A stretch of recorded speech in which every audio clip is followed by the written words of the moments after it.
Sveiki, draugi! Es turpinu iedvesmot pati sevi un arī jūs. Jo jūs jau zinat, ja kāds cilvēks spēj iedvesmot sevi, viņš noteikti spēs iedvesmot arī citus cilvēkus. Tos, kas skatās ar viņu vienā virzienā un ar kuru viņam ir kopējas intereses. Nu, lūk, Joe Dispenza, lasam. Universālajam saprātam piemīt tā pati apziņa, kas padara mūs par cilvēkiem. Apziņa jeb modrība.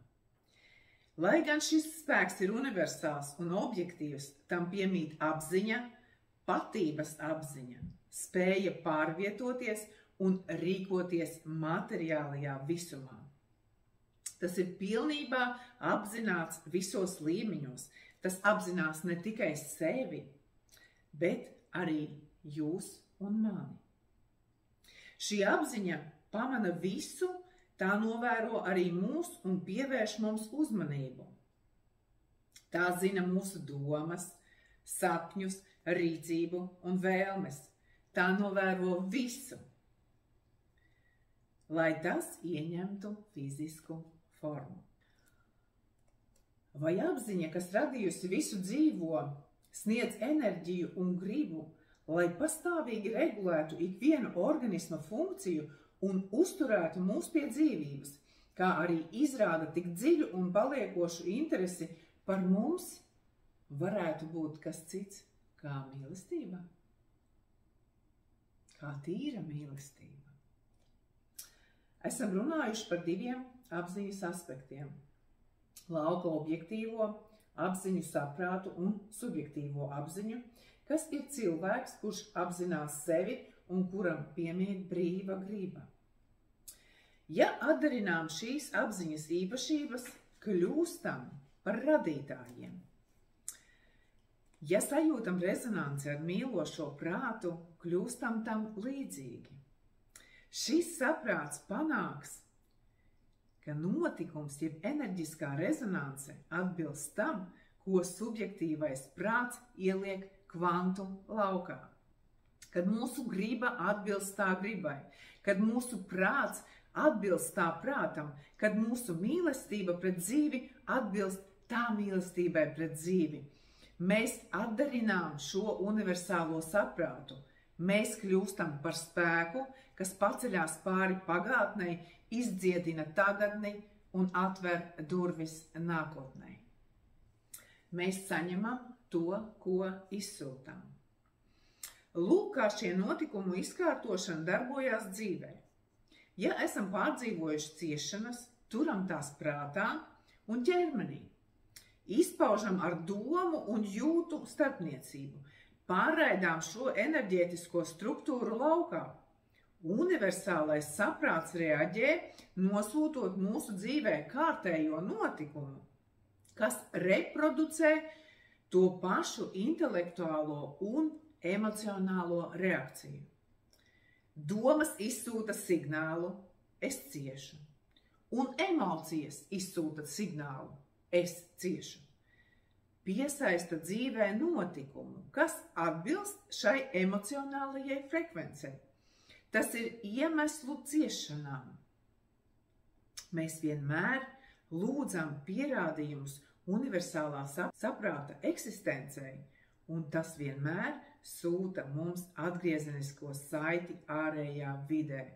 Lūk, cik mēs esam spēcīgi. Draugi, entās reizes daudzās esmu lūgusi jūs. Padomājiet kaut kādā mirklī, atcerieties pieķert sevi pie domas, lai zinātu, par ko jūs domājat visbiežāk. Un gribētos man teikt, ticiet man uz vārda, es šobrīd ļoti strādāju ar savām domām. Es rakstu un ķeru viņas aiz astes un ausīm. Un varu pateikt, ka mēs domājam tik daudz dažādas domas, kurām vispār mēs nepievēršam uzmanību. Mūsu domas domājās, domājās, domājās un domājās. Kur viņas domājās, par ko viņas domājās? Īstenībā viņas maļ šo netīro putras katlu. Viena tante teica otrai, trešai tantei nepatīk mans džempers, ceturtais onkols pāri ielai pateica, fuj, kāds viņai nepieklājīgs suns, un par to mēs maļamies. Mēs maļamies, un vēl ir viens putras katls. Mūsu aizvainojumi, mūsu dusmas, naids un niknums, kas mūsu fiziskajā ķermenī ir palikušas un ir palikušas mūsu emocijās jau no mazotnes. Draugi, un to putras katlu izstrebjot, izdzīvojot, atbrīvojot savu ķermeni, mēs kļūstam par šo universālo mīlestību. Mēs saplūstam ar viņu.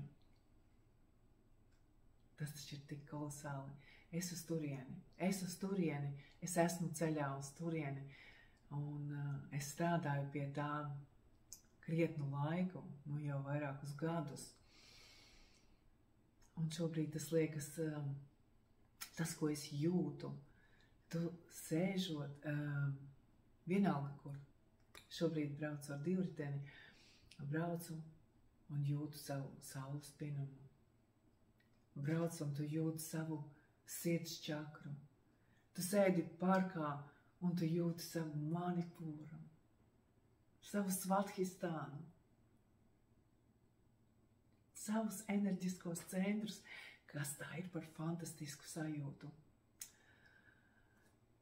Un sakiet lūdzu, kāpēc dzīvot tā kā mēs dzīvojam, kāpēc būt par padotajiem, ja mēs varam būt par karaļiem? Ir taču vērts, man liekas, ka šis mērķis ir vairāk vērts kā mūsu sāpe, ko mēs piesadzam. Jā, nu lūk, draugi, līdz nākošajai reizei, tā, un lai šī diena kolosāla.